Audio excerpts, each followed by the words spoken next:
আচ্ছা, পল্লী বিদ্যুৎ অফিসের একটা ভয়াবহ দুর্নীতির কথা বলি। ওরা যে কাজটা করছে এবং যে কাজটা করতেছে এখনো পর্যন্ত, সেটা হচ্ছে আমি গত মাসে আমার মিটারে টাকা ঢুকেছি। আমার হচ্ছে আবাসিক মিটার। সেখানে আমি টাকা ঢুকিয়েছি ৳১,০০০, ওকে ফাইন। ওইটা মোটামুটি শেষ। এখন গতকালকে আমার এখানে দেখা যাচ্ছে লাল চিহ্ন যখন আসছে, সিগন্যাল যখন দিচ্ছিল, আমি ৳৫০০ রিচার্জ করেছি। এরপরে ৳৫০০ রিচার্জ করার পর আমার এখানে তার যে টোকেন, সেই টোকেনের মধ্যে আসছে ৳১৩১ এবং সেটা আমি যখন রিচার্জ কার্ডটা হচ্ছে পঞ্চ করলাম। করার পর আমার এখানে আসলো, আগের ছিল +১২ টাকা, তখন আসলো আরও ৳১৪, অর্থাৎ ২৪ নাকি ৳২৬, টোটাল ৳২৬ ওইখানে অ্যাডজাস্ট হইছে। তো আজকে আমি আবার আরও ৳৫০০ ঢুকালাম। ঢুকিয়ে দেখলাম যে ঠিকঠাক আছে কিনা।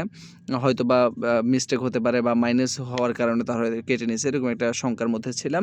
তো আজকে আবার ৳৫০০ যখন রিচার্জ করলাম, তখন পেলাম হচ্ছে তখন মিটারের মধ্যে গুড লেখা আসছে, কিন্তু আল্টিমেটলি আমার টাকাটা যোগ হয় নাই। টাকা আসেনি মিটারে।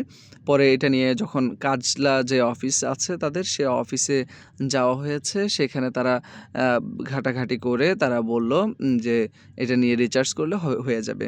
তখন গিয়ে এটা যখন আমরা এটা দিলাম, দেওয়ার পরে কার্ডটা আবার পঞ্চ করলাম, তখন হচ্ছে আবার আসছে ৳১৩৯। বাকি টাকার কোনো হদিস নেই।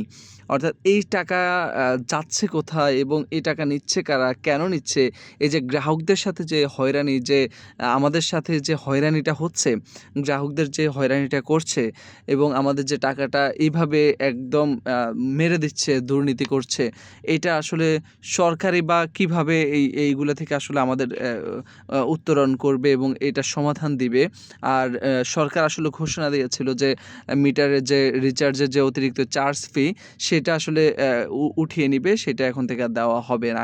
কিন্তু এটা ২-৩ মাস আগ থেকেই নিউজটা বিভিন্ন জায়গায় যাচ্ছে। সরকার নিজেও ঘোষণা দিয়েছে বলে এই নিউজটা যাচ্ছে। কিন্তু আল্টিমেটলি এখনো পর্যন্ত সেটির কোনো সুরা হয় নাই, সেটির কোনো সমাধান হয়নি। এখনো পর্যন্ত মিটার রিচার্জ করার পর সেই ভ্যাট, সেখানে যে আগের মতো যে টাকাগুলা কাটা, সেই একই পদ্ধতিতে এখনো পর্যন্ত টাকাগুলো কাটা হচ্ছে। তো আসলে এইগুলার সমাধানটা কি? গতকালকে আমি একটা স্ট্যাটাস দিয়েছিলাম। অনেকে হয়তো এটা নিয়ে বিভিন্ন কথা বলেছে আমাকে, যে আমি বলেছিলাম যে হাসিনার রেখে যাওয়া দুর্নীতি এখনো পর্যন্ত ভালো লাগে, কিন্তু হাসিনাকে ভালো লাগে না।